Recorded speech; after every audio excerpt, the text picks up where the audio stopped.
Hello world, it's your guy, Bad Dexter here for another review for the Real Housewives of Potomac, Season 8, Episode 4. So let's get into it.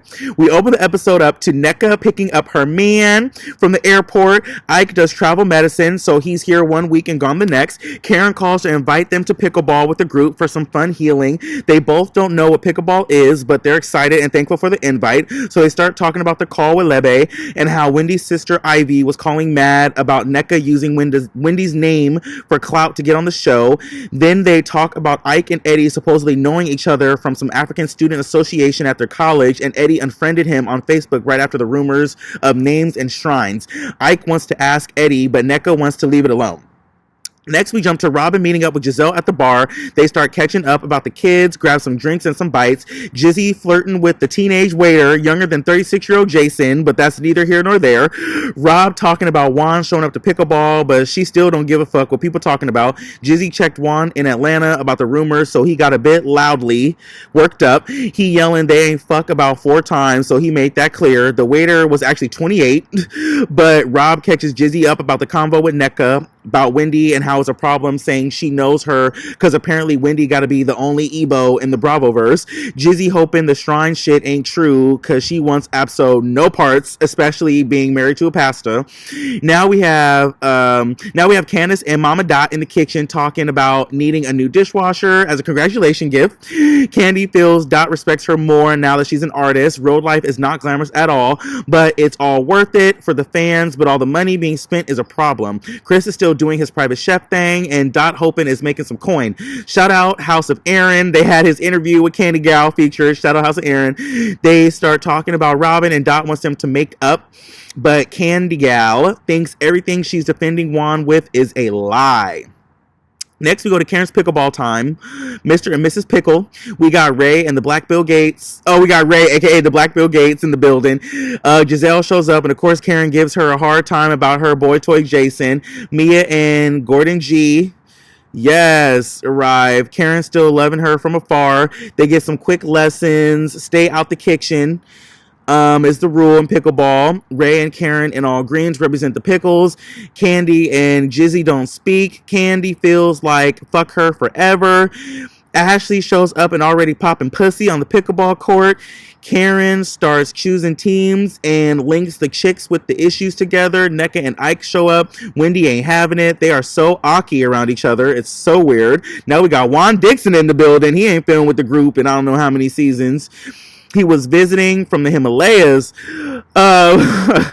Candace don't know what Robin's issue with her is, but then do a montage of all the Candace shit talking on the internet. So yeah, Robin ain't talking to her. Robin is giving sexercise with this fishnet workout fit.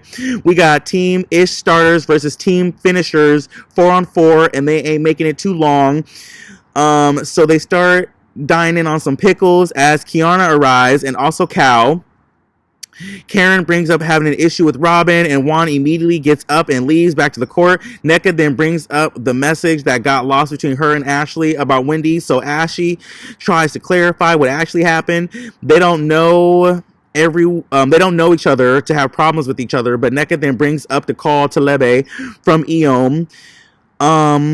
About the shrines, Wendy talking about she never made calls and acting like she doesn't know what she's talking about. Wendy asks for the phone records, and they actually show the 9-minute phone call from Miss Eom, aka Susan.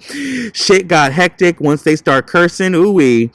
Nneka got buck a little bit, but like she was ready to fight. Lord Child, not a happy good Friday over there. Wendy talking about Nneka being envious, but you got your body done though. So hey, Eddie like Mama worships the Lord and Savior Jesus Christ. Oh, Eddie like, at least they're not talking about you, Juan, and Juan don't give a fuck regardless. Wendy's like her mama worships the Lord and Savior Jesus Christ. Nneka thinks that she does that by day, and by night she's submitting names to shrines. Jizzy totally thinks her shrine shit is real. Karen thinks Mama Sue isn't capable to pray to anything but God. Mia thinks it's true, but doesn't want no smoke. Wendy don't know no shrines except the one in downtown Baltimore. Wendy then deflects to talking to Mia privately out of everybody. Rob and Ashley thinks it's weird of Wendy continually acting like she didn't know Nneka when obviously they have these close mutual Nigerian family connections. Wendy just wants to show they're coexisting and cool. Candy Gal wants Nneka and Wendy to get along. That's what Nneka wanted, but then the evil spirits come and start a fire and wasted the food. It was actually Juan's fault, bumping into the fence and catching the carpet on fire. Mia then gets messy, activating Eddie, asking if he knows Ike. They all looking at Ike like you said he unfollows you on Facebook. Eddie looking dumbfounded. Then Ike get loud, trying to say what he got to say, trying to get Eddie to say he don't know him with his chest. Then Winnie get in between Nneka, like, and then Wendy gets in between, and Nneka like, don't walk up on my man, let the men be men. And I kind of felt that a little bit, actually. Yeah, back up.